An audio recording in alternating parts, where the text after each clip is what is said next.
Hi, Khalid. Hi, Mandy. How are you today, this I'm good, evening? thanks. I'm good, thanks. How about you? Yeah, fine. All is well. So, we're going to talk about the earth and the water signs Yes, today, but this first video is going to be just about the sun in the earth signs. right. Okay. So, I think we established the last time my sun is in Aquarius, which is an air sign, and yours is in Leo, which Yes. is so. Neither of us have a sun in any of the earth signs. Mm-hmm. Okay. And the other thing that I was sort of thinking that was in common as well is the sun is exalted in, is rules Leo and is exalted in Aries. Yes. So the sun is sort of very, out of the three fire signs, the sun is very kind of positive in both of those, but it's neutral completely in the three earth signs. It's neither particularly positive Right. or negative. Yes. It Yes. just is what it is, which Yes. kind of like to me feels quite earthy and real. It doesn't Yes. need to be kind of particularly cut. It doesn't need a label of any description. It just Yes. it just is what it is. Mm-hmm. And I kind of like feel there's something that's accepted about it being in those three earth signs. It's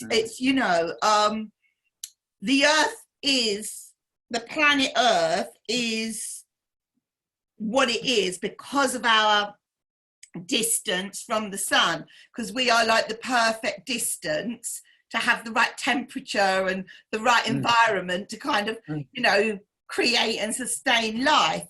And I just feel and that just kind of like it's a functioning sun for us, isn't it? Yes, I agree. I do definitely feel the sun in the earth signs isn't anything woo-woo, or in the earth signs it's all about something that's realistic and tangible, and it has a job to do. And Mm-hmm. we have like different seasons and all of farming and all that kind of like stuff. I'm just kind of feeling the reality of it in the earth signs. So Yes. I was just kind of like thinking about that. So anyway, so starting with Taurus. Okay, so the sign of Taurus, is the sort of, I suppose, the first one and maybe the most personal one of all the earth signs. And it, like, to me, Taurus is very, very kind of, it's how you live your life. It's all your values. It's very, like in the tarot, I kind of feel that the Empress tarot card conjures up Taurus for me, and she is very Mother Earth. And I just really, really get the feeling of that with the Taurus energy.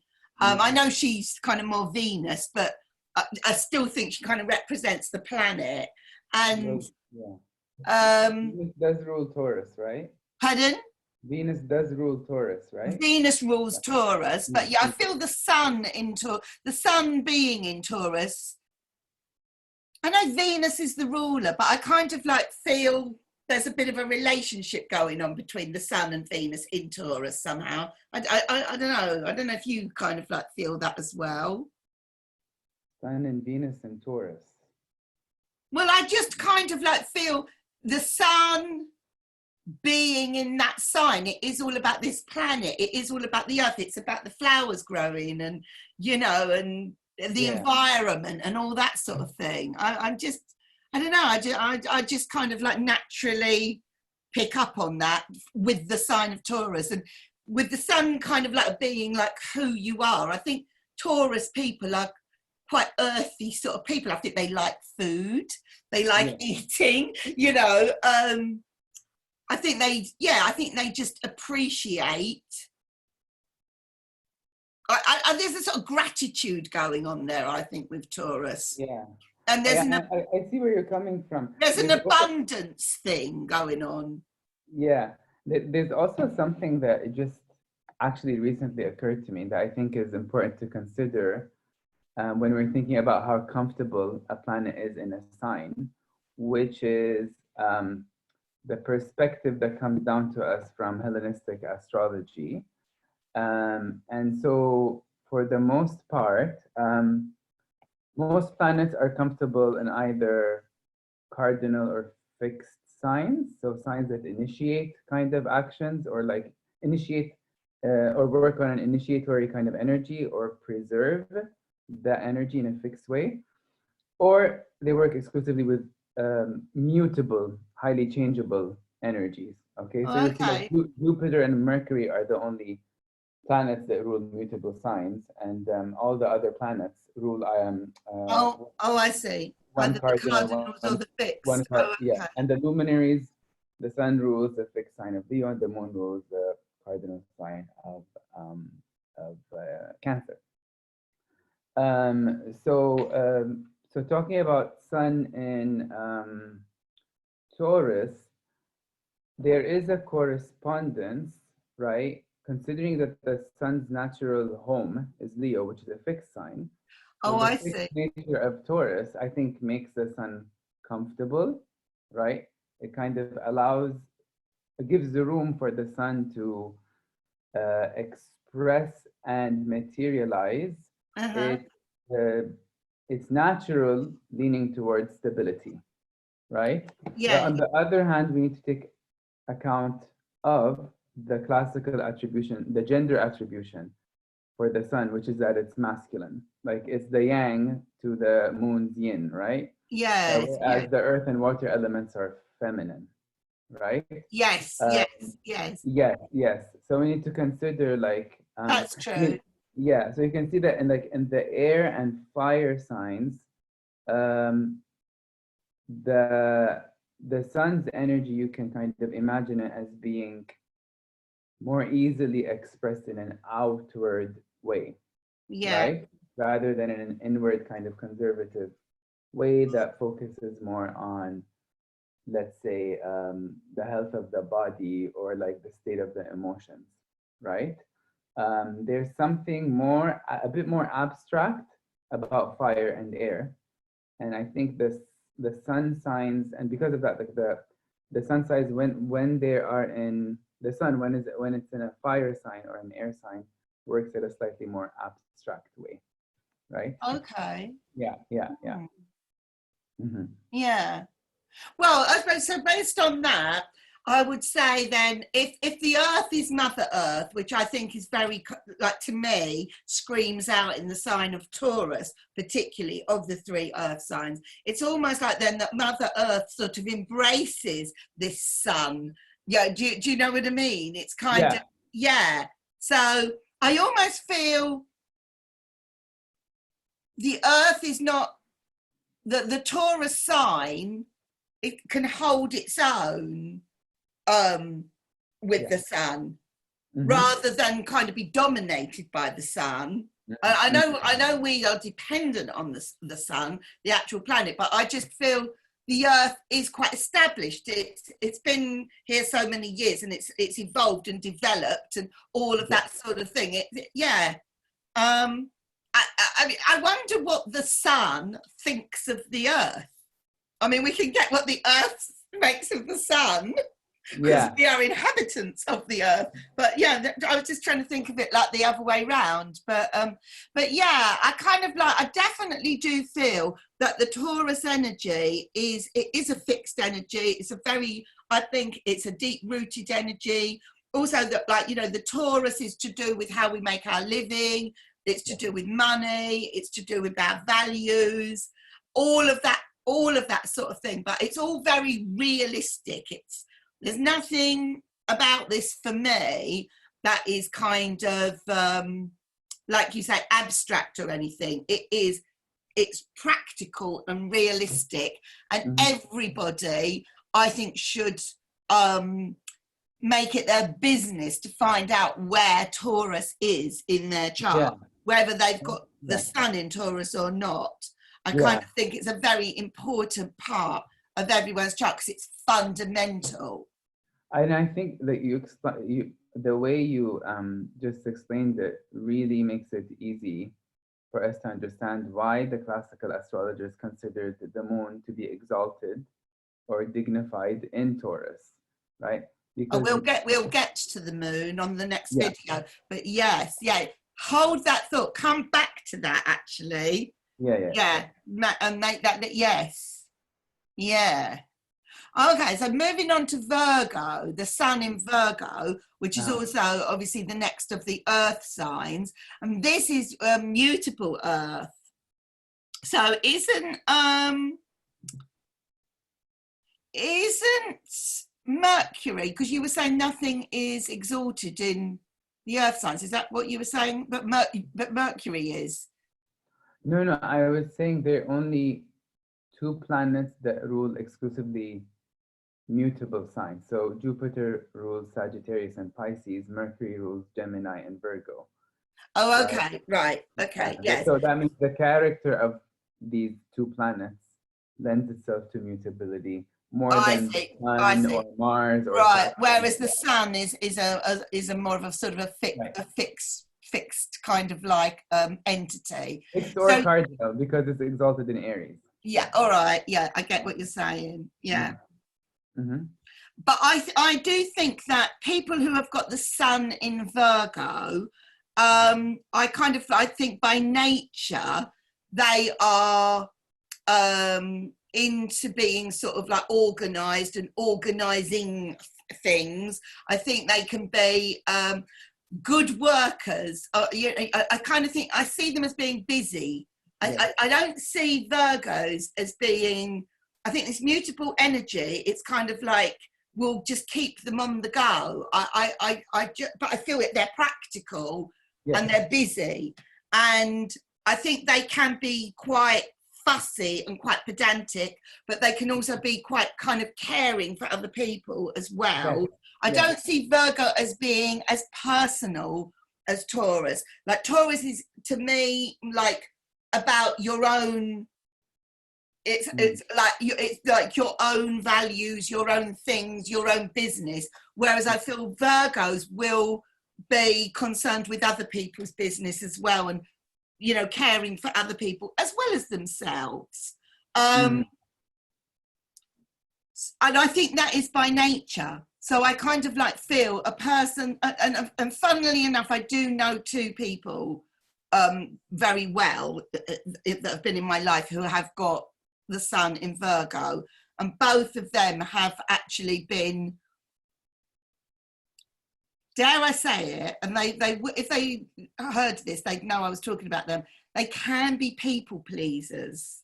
Like, on the good side, they can be very helpful, like and very kind, but sometimes you sense them crossing a line. It's stop trying to please people. Yeah, you just know when they've kind of crossed that line.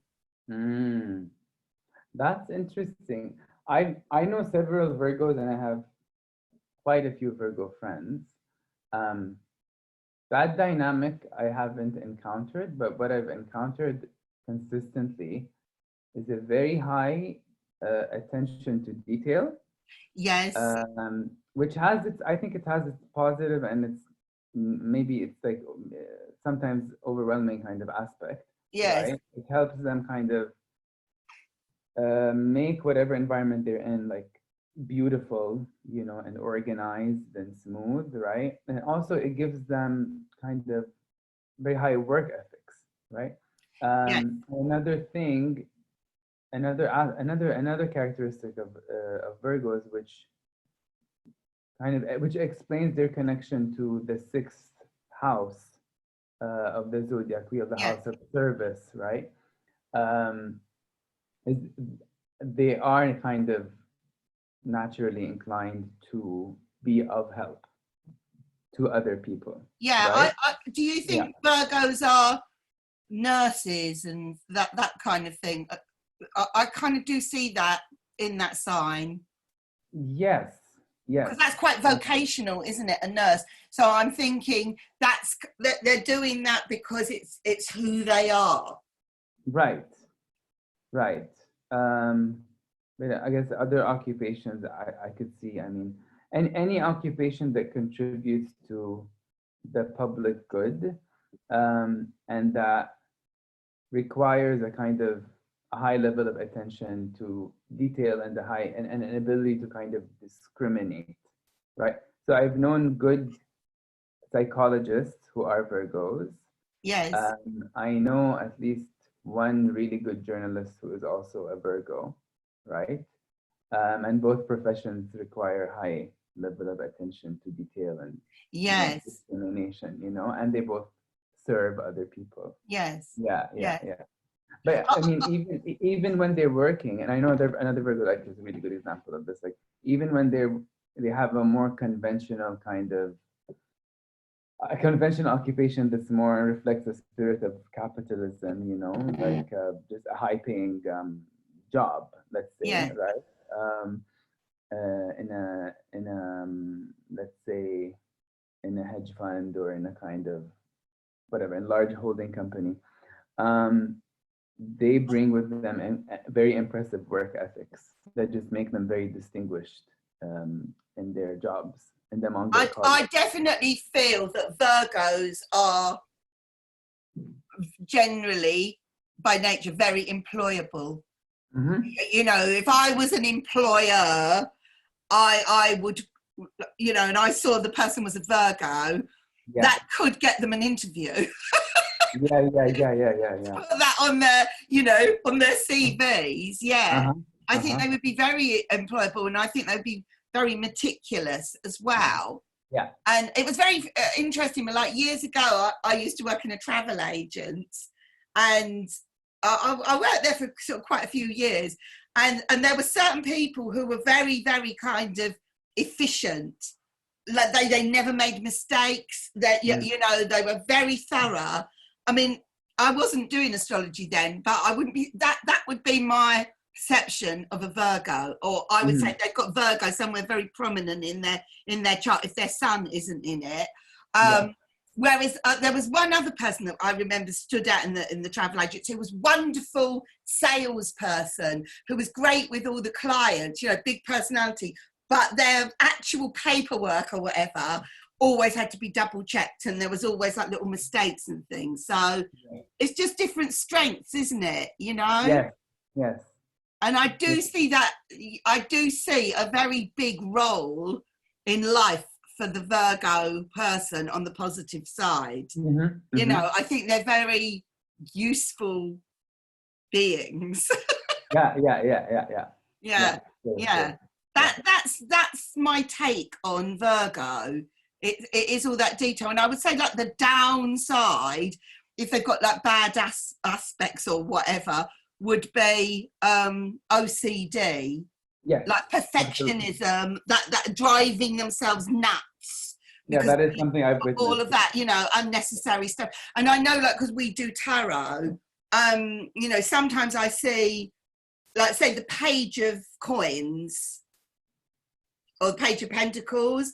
He's a small energy, and I do see him as being very Virgo. And when depending on the reading, but when he comes up upright, I'm thinking, pay attention to the smaller details. You need to. And if he comes up reversed, it's like, stop wasting your time on all the silly little details. It's not necessary. I see him very Virgo, and it can go one way or the other.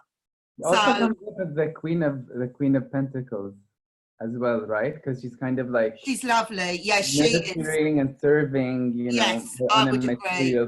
Yeah. If she's the one that you would go to when you just need something practical that's to do with everyday life. You just need to know, what do I do?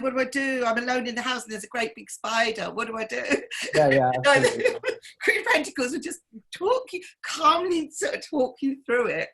How to deal with it without killing the spider. Just one thing I'd like to add about Virgo, because so I have Mercury in my natal chart. Mercury is in Virgo. Oh, okay. Mercury rules Virgo and is exalted also in Virgo. So it's very kind of strong Mercury. A strong Mercury, and Mercury does reflect the qualities of Virgo, right? And vice versa.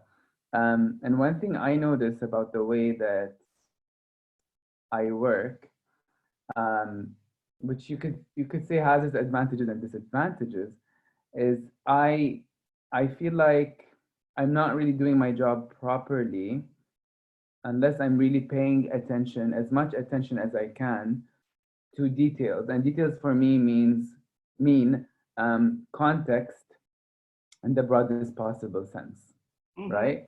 Part of that comes from my training in literature, where, like, I was taught that, you really can't understand a sentence or a poem or a novel without understanding, like, larger types of context, right? But I feel like I'm really driven by that kind of focus whenever I read something, and most of my work involves reading, right? As I'm still, Right. I teach, and I'm studying a lot of different fields, and I never have an easy time reading, I would say, and that's not because of my any lack in vocabulary. It's just that I always feel like if I encounter a word that I feel like, the nuance of which I'm not certain of, like, I feel like I have to pause and just Oh make sure God. that, like, look it up and then read again, and if there's like a topic that I encounter in the middle of a paragraph that I'm not familiar with, then you would see me go online and look it up, and Yeah. try to get the gist of it, so I could Right. come back and have an understanding that I feel is more nuanced. That's And I feel very. like that's a very it's an interesting, because it kind of combines the earthy and the airy part of Yeah, it does. Mercury as well. Very much. Yeah, Yeah. yeah. So yeah, that's my Virgo experience. It's very real for me. It manifests mostly on the level of the way I work, like the way I read, the way I process language, for example. Hmm. Yeah. So I totally see that kind of Virgo focus on detail. Yes. Yeah. Yeah, yeah. Interesting. Mm. So moving on finally to Capricorn, the sun in Capricorn. So like for me, this is the cardinal earth. This is the very much the ambitious one. It's the bigger picture. It's the one that's kind of I don't know, it's kind of like what you want to aspire to. It's all about your ambition, your success, like what you want to be kind of like known for, what you're prepared to kind of like put your drive into, if you like, to kind of go for. And I kind of like feel the sun in Capricorn to me is, I feel that there's a good chance that anyone that's got the sun in Capricorn is going to have a good chance of succeeding in whatever it is that they where they feel that they want to take their lives to. And I definitely kind of I know, like my son is I know I'm biased, I'm his mother, but I know he's got the sun in Capricorn, and he always has been very kind of motivated and very driven, and he kind of Mm. he within a sort of a certain boundary, he knows what industry he wants to work in, and he's doing what it takes to kind of succeed in it. And I Yeah. just feel that's very Capricorn. Yes. I feel he's really living up to it. Yeah. So Yeah. yeah, Hmm. I mean, I think the downside of Capricorn, like ambitious people, I think that can be a really positive thing, but I also think it can be quite an ugly thing as well. How I so? don't. I think you've got to remain totally neutral about the word ambitious, because I do think it is connected to Mercury, but I Yeah. kind of feel it could go one way or the other. Mm. Whether depending on the context and other things affecting it, whether your ambition is for the good of all, or Uh-huh. whether it's for selfish reasons. That's Mm. but the word ambitious within itself, I think, is neither a positive nor a negative thing. It just means you kind of know what you want, and you're going to sort of, you know, do what it takes to kind of get it. There's nothing wrong with that in its purest form. It just depends why. It depends what's behind it, what motivates it. Right. So considering that Saturn rules both Capricorn and Aquarius, and these Yes. signs have a very different character. Yes. Do you think that duality, or yeah, I guess the duality of ambition or ambitiousness is connected to these two sides of Saturn, which get reflected in its rulership of Capricorn? I don't know. I think the ambition is more built into the Capricorn side of the Saturn. Right. And right. the kind of the advanced thinking and the kind of for the good of all and all that sort of thing is more the Aquarius sort of side of it. Yeah. So bringing it back to the Capricorn, I mean, obviously we're talking about the sun being in Capricorn, like on this video, but I kind of like feel, yeah, again, I think Saturn being in Capricorn can work as a good or a bad thing. Mm-hmm.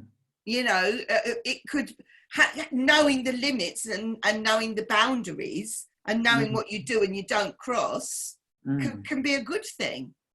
Yeah.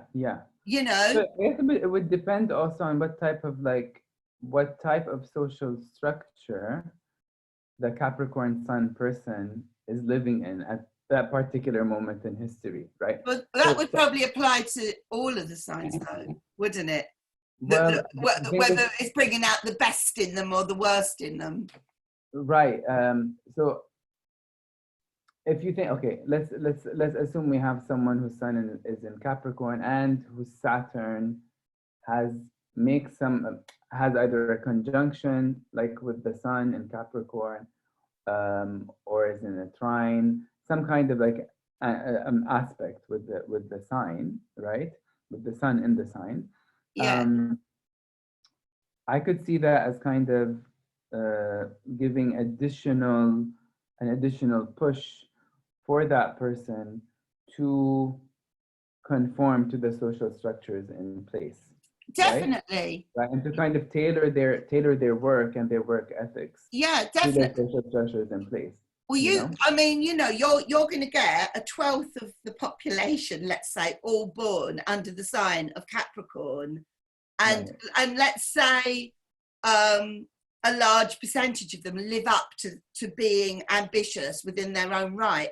That is going to manifest itself in different ways. It's not, it's going to manifest itself in different fields. Like one person might be successful as a musician, and one person might be successful as a politician or whatever. You know, it's going to come out in different ways. But it's also going to come out in some ways in some people it will come out in a really good and kind and positive and way that's great for everybody. And in other people, it might just be absolutely ugly and awful.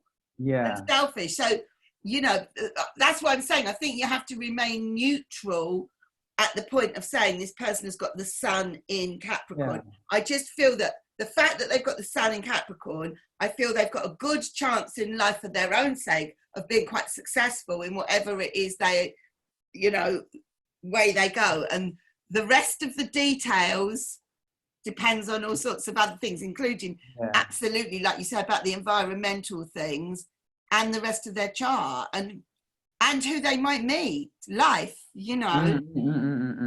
Yeah. So, I guess I feel like I should speak from a bit of a personal perspective because my rising sign is Capricorn. Oh, okay. Yes.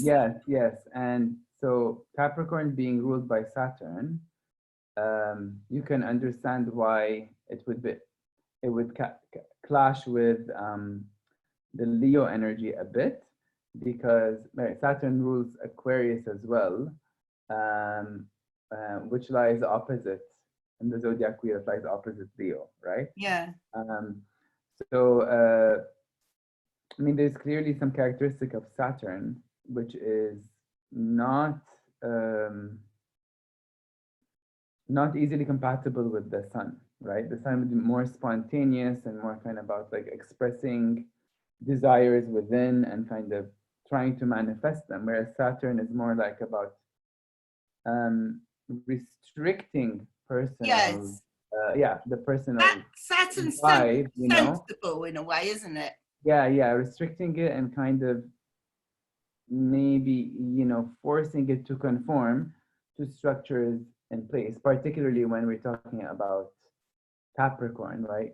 Saturn's expression through Capricorn, or kind of directing your personal energy towards kind of imagining or working for a better social system, a better social structure, which is the Aquarian expression of Saturn, I feel, right? Yeah.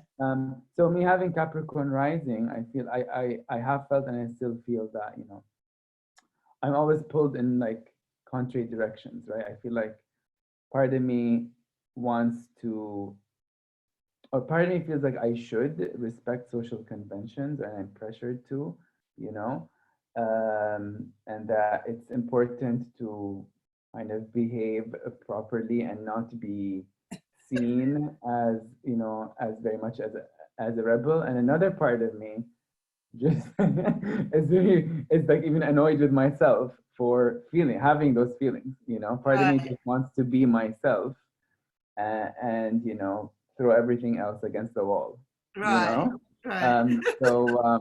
Yeah, yeah, Capricorn can be difficult if the conservative aspect of Saturn dominates in Capricorn. I feel, yeah. So yeah, that's my Fabulous. Well, I think that's I've quite enjoyed this video because I kind of feel we have really sort of like quite explored the differences between the three signs of Taurus, Virgo and Capricorn, and yet also the similarities in a sense, because they are all very much about real life. You know, they are all about the earth, they're all about day-to-day life, they're about how we make our livings. It's all about our kind of our sense of values, our goals. So they definitely have that thing that kind of relates them all to each other. I think that's really strong and obvious in the earth signs, but I do feel they do all have their individuality as well. So and kind of looking at it from the perspective of the sun, I think that did quite highlight it. So we will come back later with another video on the moon in the earth signs, and we'll leave this one here. But thank you very much, Khalid. I enjoyed that. Thank you. This was really fun, yeah. And go off and play with your Capricorn rising sign. Take care. Bye. Thank you.